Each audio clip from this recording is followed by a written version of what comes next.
ఇక 6 గ్యారెంటీలు అన్నాడు. మీ విద్యార్థులందరికీ 5 లక్షల భరోసా కార్డు ఇస్తా అన్నాడు. వచ్చిందా ఎవరికన్నా? సంవత్సరంలోగా 2 లక్షల ఉద్యోగాలు అన్నాడు. వచ్చినాయి ఎవరికన్నా?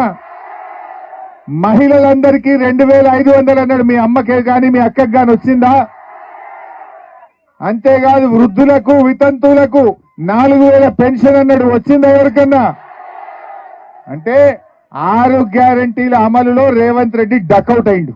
డకౌట్. 6 గ్యారెంటీలో ఏం అమలు చేయలే.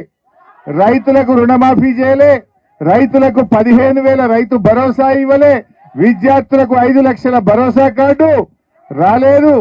మరి ఏ ఒక్కటి కూడా అమలు చేయలేదు. ఇక స్కాలర్షిప్ల 0 గుండు సున్నా. రేవంత్ రెడ్డి విద్యార్థులకు ఇచ్చే ఫీజు రియంబర్స్మెంట్ లో గాడిద గుడ్డు పెట్టిండు. గాడిద గుడ్డు. అరే నువ్వు సంవత్సరం అయింది ముఖ్యమంత్రి రేవంత్ రెడ్డి, మా విద్యార్థులకు 1 రూపాయి అన్న ఫీజు రియంబర్స్మెంట్ ఇచ్చినవా అని నేను అడుగుతా ఉన్నా.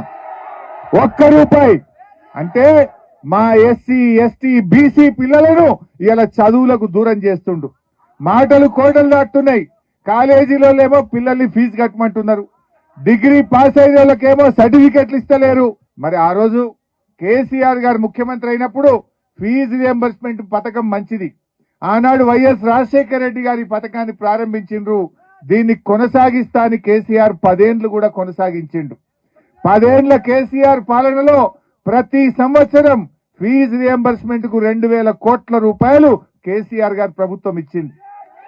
10 ఏళ్లలో కేసీఆర్ గారు 20,000 కోట్ల రూపాయలు పిల్లల ఫీజు రియంబర్స్మెంట్ కి ఇచ్చారు. నేను అడుగుతున్న రేవంత్ రెడ్డి, నువ్వు ఏడాది అయింది కదా, 1 రూపాయి అన్న ఫీజు రియంబర్స్మెంట్ ఇచ్చినవా? 1 రూపాయి అన్న ఇచ్చినవా?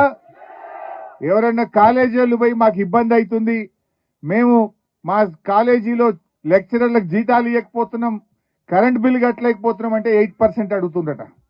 ఈ గవర్నమెంట్ 8% గవర్నమెంట్. ఎవరికి బిల్లు రావాలన్నా 8% ఇస్తేనే బిల్లు వస్తుందట. ఇగో ఈ రకంగా ఈ రాష్ట్రాన్ని మరి ఏడాదిలోనే 10 ఏళ్లు వెనక్కు తీసుకుపోయినటువంటి పాలన ఈ రేవంత్ రెడ్డి పాలన. 6 గ్యారెంటీల విషయంలో డకౌట్ అయిపోయిండు. మూసీ ప్రాజెక్టులో పేదల ఇండ్లు కూలగొట్టి హిట్ వికెట్ అయిపోయిండు ఆయన.